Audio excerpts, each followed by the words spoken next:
अस्सलाम वालेकुम व्यूअर्स, मैं उम्मीद करती हूँ कि आप सब खैरियत से होंगे। द बिट स्टोरी की इस वीडियो में आपका वेलकम है। बगैर वक्त को जाया किए आज की स्टोरी शुरू करते हैं। स्पेस, जहाँ पर न हवा है और न ही कोई आवाज, वहाँ पर लगाया गया एक झंडा, वो भी उस वक्त जब न मोबाइल फोन थे, न GPS का कोई सिस्टम और न ही कोई इंटरनेट।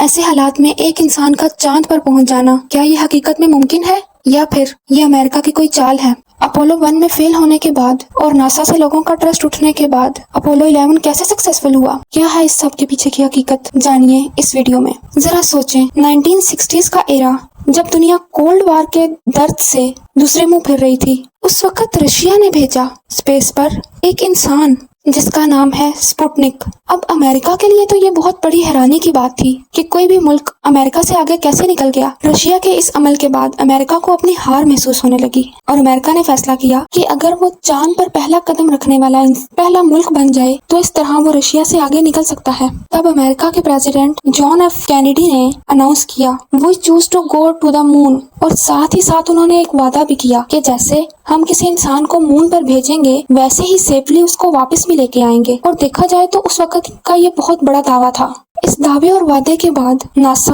और तमाम स्पेस एजेंसीज बहुत ज्यादा एक्टिव हो गई और बहुत सी मेहनतों और कोशिशों के बाद नासा ने अपोलो 1 मिशन स्टार्ट करने की प्लानिंग की। इस मिशन में एक खूनी ट्रेजेडी हुई। अपोलो 1 की ट्रेनिंग सिमुलेशन में 1969 में प्योर ऑक्सीजन के अंदर फायर से 3 एस्ट्रोनॉट्स जान से हाथ हो बैठे। अब ये वो वक्त था जब नासा पर से पब्लिक का ट्रस्ट खत्म हो गया था, लेकिन इसके बावजूद नासा रुका नहीं और ना ही मिशन को रोका गया। नए safety standards, fire proof materials और फास्ट ओपनिंग हैच लगाकर मिशन फिर से स्टार्ट हुआ। अपोलो 1 के बाद नासा ने 10 मुख्तलिफ अपोलो मिशंस परफॉर्म किए और ये मिशंस कुछ ही मंथ के गैप से परफॉर्म होते रहे। अब बारी आई अपोलो 11 की।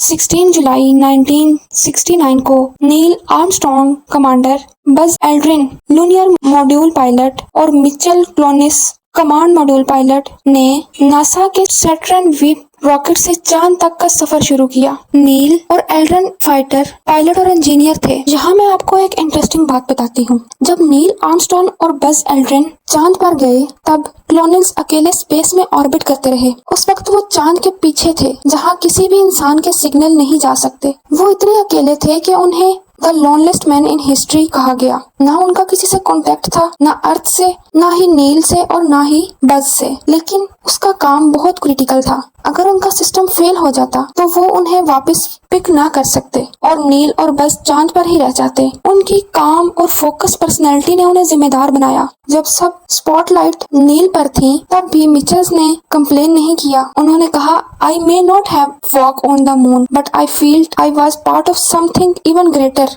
अब आया वो टाइम, 20 जुलाई का वो सस्पेंसफुल टाइम जब ऑटो पायलट ने एरर दिया। जब अपोलो 11 का लूनियर मॉड्यूल ईगल चांद के करीब पहुंच गया था तो उस वक्त ऑटोमेटिक लैंडिंग सिस्टम का यूज हो रहा था, लेकिन एक सीरियस प्रॉब्लम आ गई। लैंडिंग साइट जग्ड पत्थर यानी शार्प बोल्डर से भरी हुई थी, जहां अगर मॉड्यूल उतरता तो क्रैश होने का खतरा था। उस मौके पर नील आर्मस्ट्रॉन्ग ने सिचुएशन समझकर ऑटोमेटिक कंट्रोल बंद किया और मैनुअल कंट्रोल अपनाया। यानी कि अब वो खुद अपने हाथों से मॉड्यूल को कंट्रोल कर रहे थे, जैसे कि कोई पायलट प्लेन उड़ाता है। और उतरते वक्त उनके सिस्टम ने एक 1202 अलार्म दिखाया। इसका मतलब होता है कि कंप्यूटर ओवरलोडेड हो गया है। सिस्टम में इतना ज्यादा डाटा प्रोसेस हो रहा था कि वो हैंग हो सकता था। नासा के इंजीनियर जैक जर्मन, जो IBM से थे, उन्होंने फौरन से इस अलार्म को पहचाना और कहा, इट्स फाइन, कीप गोइंग। अगर उस वक्त नासा ने डिसीजन डिले कर दिया होता तो मिशन अबॉर्ट हो जाता और चांद पर उतरना फेल हो सकता था। फिर आया वो लम्हा जब नील ने मैनुअल कंट्रोल से मॉड्यूल को सक्सेसफुल एक सेफ जगह पर उतारा और उस वक्त उन्होंने रेडियो पर कहा,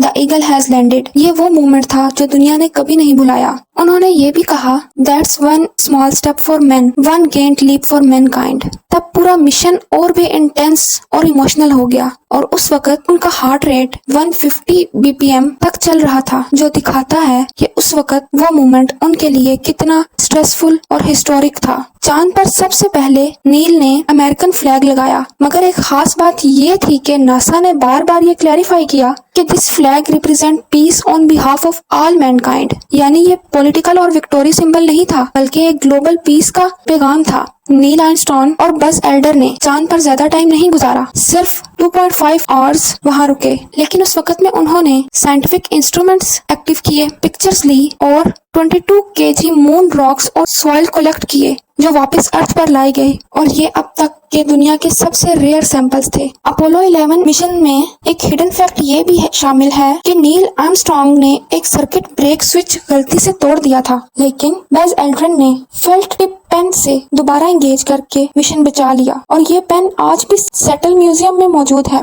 अब आपको ये जानकर बहुत ज्यादा हैरानी होगी कि इस मिशन के बाद नील आर्मस्ट्रॉन्ग एक प्राइवेट लाइफ गुजारने लगे और रोने लिखने लग गए। एल्ड्रिन डिप्रेशन से गुजरे। इस सब का मतलब है कि मुल्क की तरक्की के पीछे भी पर्सनल सैक्रिफाइसेस की कहानियां छुपी हैं, लेकिन इस सब में भी गहरे पैगाम थे, जैसे कि अगर इंसान चाहे तो आसमान भी उसके लिए रास्ते खोल देता है। आज भी हम जब चांद की तरफ नजर उठाते हैं तो सिर्फ रोशनी नहीं, एक जज्बा, एक मिसाल और एक याद रहती है कि इंसानी हिम्मत ने चांद पर अपना पहला कदम रखा और दुनिया को ये बताया कि हकीकत के लिए सच्चाई, हिम्मत और ख्वाब जरूरी होते हैं। मैं उम्मीद करती हूँ कि आज की ये स्टोरी आपका नॉलेज गेन करेगी और आपके लिए हेल्पफुल रही होगी। तो अपने चैनल द बिट स्टोरी को लाइक, शेयर, सब्सक्राइब करना मत भूलिएगा। मिलते हैं अगली वीडियो में, तब तक के लिए अल्लाह हाफिज।